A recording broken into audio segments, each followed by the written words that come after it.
सूरा अल मरियम।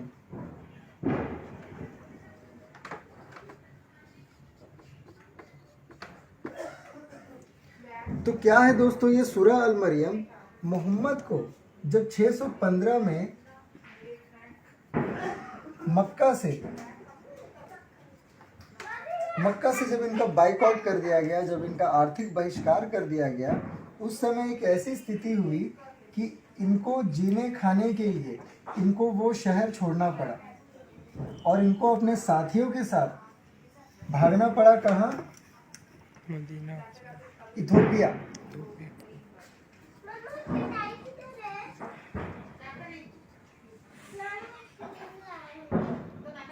तो यहाँ पर जब ये गए, यहाँ जाने के बाद ये इथोपिया को जो राजा थे, ये क्रिश्चियन राजा थे, ईसाई राजा थे, किंग नेगस। और इन्होंने सबसे पहले जकात इनको जो दिया है, जकात मतलब होता है दान। तो किंग नेगस पहले राजा थे जिन्होंने इनको जकात दिया। अब ऐसा क्या कारण था कि उन्होंने उस समय इनको जकात दिया? क्योंकि आप देख सकते हैं ये हैं ईसाई धर्म के और ये हैं इस्लाम धर्म के। तो ऐसा अब क्या हुआ कि इस इस्लाम धर्म की बातों को इस ईसाई राजा ने माना और उनको जकात दिया। तो इसका कारण क्या था दोस्तों? कारण था सूरा अल मरियम। उस समय मोहम्मद की सेना के पास कुछ भी नहीं था, तो उनको झूठ बोलने के लिए मोहम्मद ने क्या किया, कुछ झूठे बोली उस समय बचने के लिए। उनमें से एक था सूरा अल मरियम।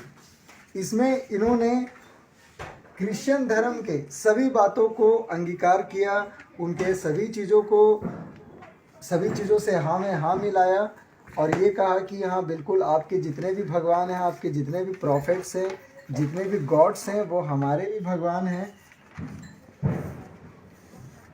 और आज वही चीज़ें जो हैं अस्तित्व में नहीं हैं। आज किस तरीके से इन्होंने ईसाई धर्म को अलग मान रखा हुआ है, क्योंकि उस समय तो ये बोल रहे हैं कि बिल्कुल आपके सभी जो देवी देवता हैं ये हमारे भगवान हैं, ईसा मरियम भी हमारे भगवान हैं। लेकिन आज इन्होंने अपने सारे स्टेटमेंट्स को बदल दिया हुआ है और यही कारण है कि आज इनके विश्व में जहाँ पर भी ये धर्म फैल रहा है, वहाँ पर इनके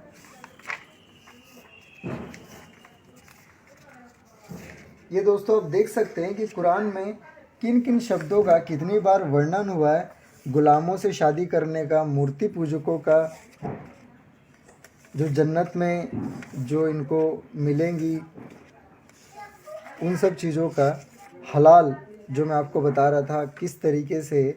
तो आप देख सकते हैं किस तरीके से ये जो किताब है ये किसी भी तरीके से ये धार्मिक नहीं है दोस्तों। ये पूरी एक मानवता के खिलाफ काम करने वाली किताब है ये। तो यहाँ पर जा कर के जब इन्होंने सूरा अल मरियम सुनाया तो राजा जो नेगस थे ये खुश होकर के इन्होंने इसको जकात दिया।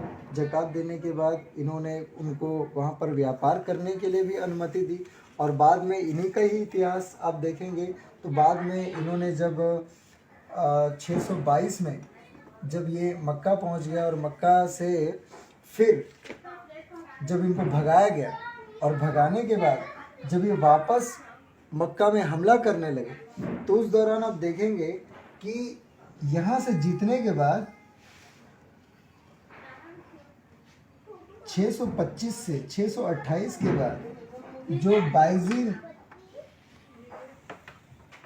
एम्पायर के साथ इनका युद्ध दिखाया जा रहा है, जिसमें इन्होंने फिर से इस राजा को ही हरा दिया है। तो आप देखेंगे कि कहीं पर भी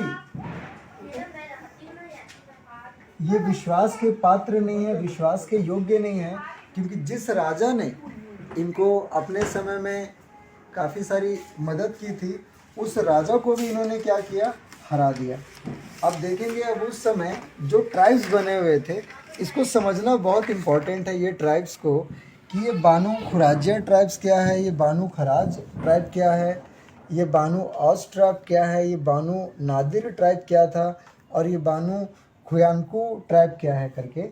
ये जो सारे ट्राइब्स हैं ये कुछ जेविस ट्राइब्स थे और कुछ जो है इस्लामिक ट्राइब्स थे।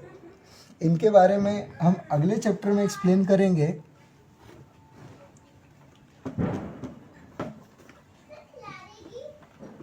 कितना हो गया? 4 हो गया ना, क्या बच गया? 1।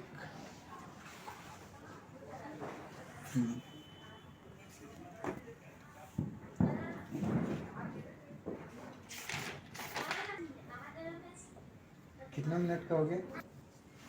आज हम बात करेंगे मोहम्मद और जैनब की शादी के बारे में कि कैसे इन्होंने मोहम्मद ने जैनब से शादी करने के लिए एक ऐसे शैतानी आयतों का निर्माण किया कि उसे आप पढ़ने के बाद, समझने के बाद आप जान पाएंगे। सबसे पहले तो मैं आपको बताता हूँ कि ये जो जैनब है, जैनब के जो पति हैं इनका नाम है जैद इब्न हरीथ, और ये मोहम्मद के दत्तक पुत्र होने के कारण इनका नाम यहाँ पर जुड़ जाता है मोहम्मद। तो एक दिन ऐसा हुआ कि मोहम्मद जो है ये जैनब के घर चले गए। तो उस समय जैनब जो है नहा रही थी, स्नान कर रही थी, कपड़े बदल रही थी। तो उस परिस्थिति में जब मोहम्मद ने उनको देखा और कुछ बातें हुई, जो भी बात हुआ जिनका वर्णन आप कुरान में पढ़ सकते हैं अच्छे से। तो वापस जब जैनब के पति जैद इब्न हरीथ घर आए और जैनब ने जब इनको सारी बात बताई तो जैद ने जैनब को तलाक दे दिया दोस्तों। तो जब इन्होंने तलाक दे दिया तो यहाँ पर मोहम्मद ने एक आयत बना दी 33.40। इसका मतलब होता है कि कोई भी मोहम्मद का बेटा नहीं है। उसके बाद इन्होंने एक और आयत का निर्माण कर दिया,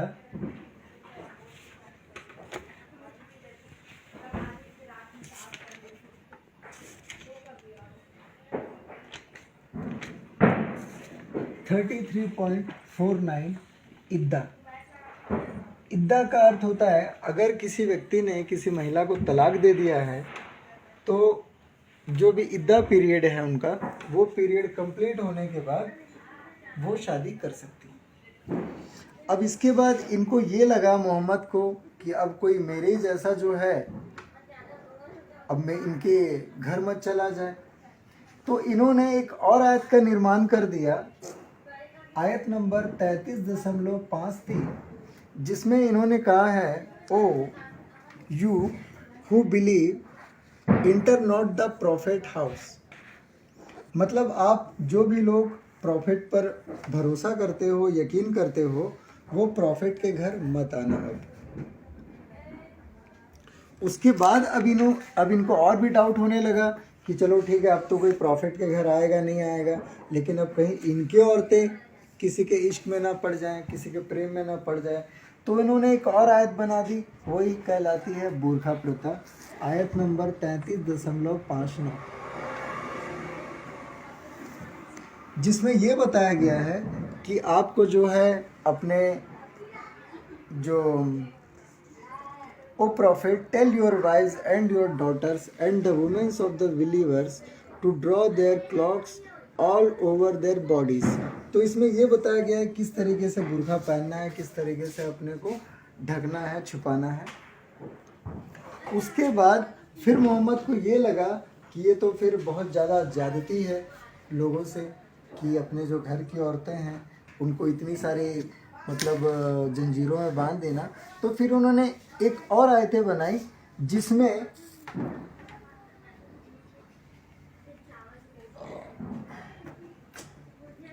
जिसमें ये बोल रहे हैं कि आप अपने भाई, पिताजी, जो बहनें हैं, उनके सामने आप बुर्खा जो है ये उतार सकते हैं। अब इस सारे स्टोरी को हम एक पिक्चराइज करते हैं दोस्तों, कि ये आयत किस समय रिवील हुआ, क्या कारण था रिवील होने का।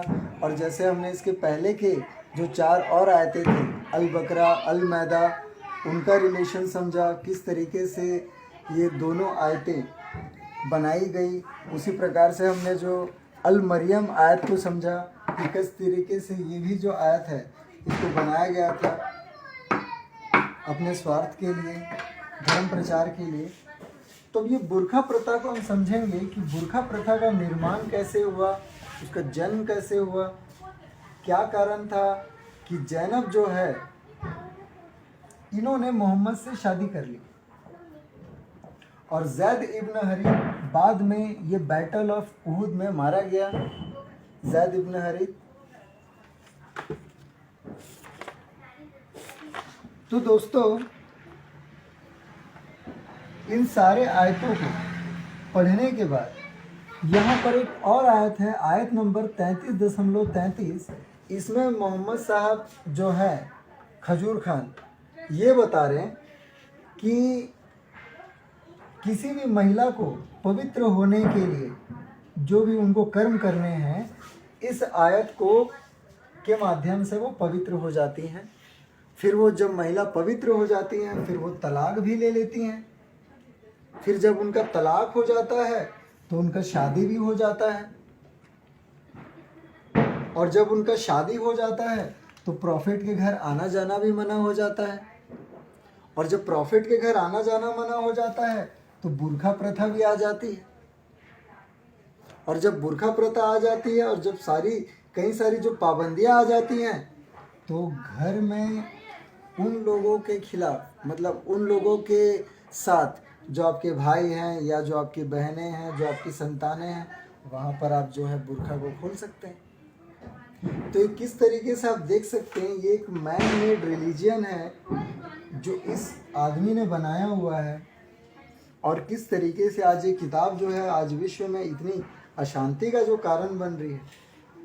तो दोस्तों, हमें यही करना है कि जल्द से जल्द इन सारी बातों को वैश्विक स्तर पर पहुंचाते हुए इन सारे अधार्मिक किताबों को सभी स्कूलों में अनिवार्य कर देनी चाहिए और इनके शिक्षकों के लिए एक विशेष नियुक्ति होनी चाहिए ताकि वो इन सारे अधार्मिक किताबों को सभी हिंदू स्कूलों में, सभी हिंदू मित्रों तक, सभी हिंदू भाई बहनों तक पहुंचा सकें